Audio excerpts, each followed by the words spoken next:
त्या उभाटाचा नेता आला होता, त्यांच्या समोर हा काय बोलतो, बोला जय श्रीराम, लागली का तुम्हाला नोकरी, बोला जय श्रीराम, तुमचं हे काम झालं का, अरे राम आणि भगवान श्रीराम आमच्या हृदयामध्ये, तू कोणाला जॅक देऊन तो मी देऊन लागली का त्याला नोकरी. माझ्या होर्टी गावातील माझे वडीलधारी असतील, तरुण असतील, देव धर्म मानणारा हा माझा होर्टी गाव आहे.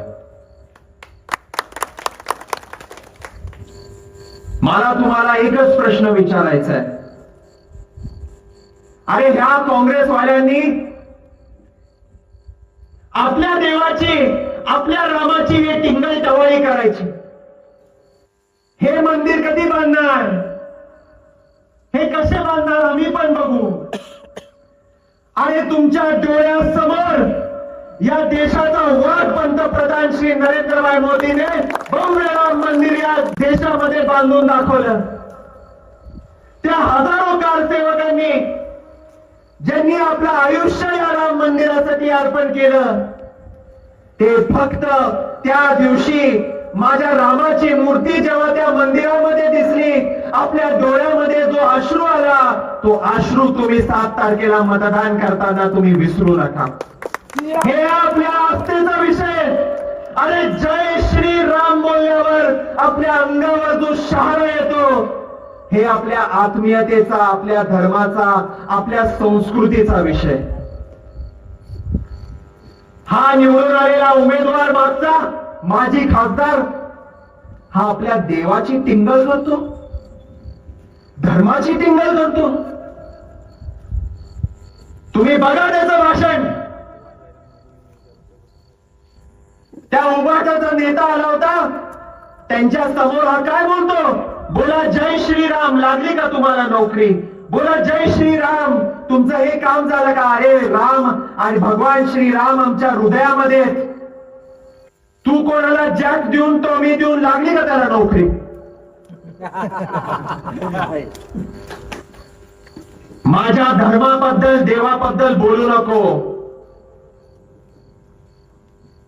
तुला जे राहुल गांधीचं हुजरेगिरी करायची आहे, त्याची नोकरी करायची आहे, तिथं जाऊन कर.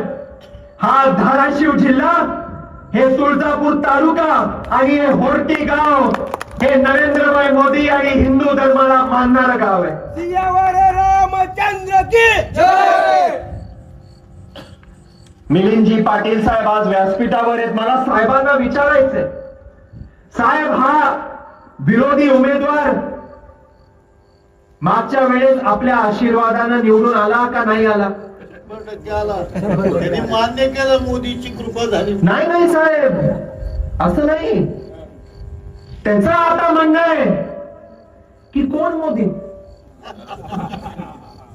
मी तर एवढा वर्ल्ड फेमस आहे, त्या डोनाल्ड ट्रम्पला पण मी मागे टाकेल. अरे तुझी लायकी काय. सकाळी तुझा तोंड आरशामध्ये बघ आणि स्वतः तोंडात आरशात बघून सांग की मी मोदींमुळे निवडून नाही आलो. अरे ज्या पंतप्रधान श्री नरेंद्रभाई मोदींवर विश्वास ठेवत 2019 ला तुला निवडून पाठवलं, लोकसभेमध्ये जाऊन ह्यांचं पहिलं भाषण काय साहेब, मी निवडून आलो मोदींमुळे, आणि आज त्या मोदीजींची टिंगल टवाळी हा करतोय. आज म्हणतोय मोदीजींमुळे मी नाही निवडून आलो. मग तुझं तोंड बघून लोकांनी मतदान केलं.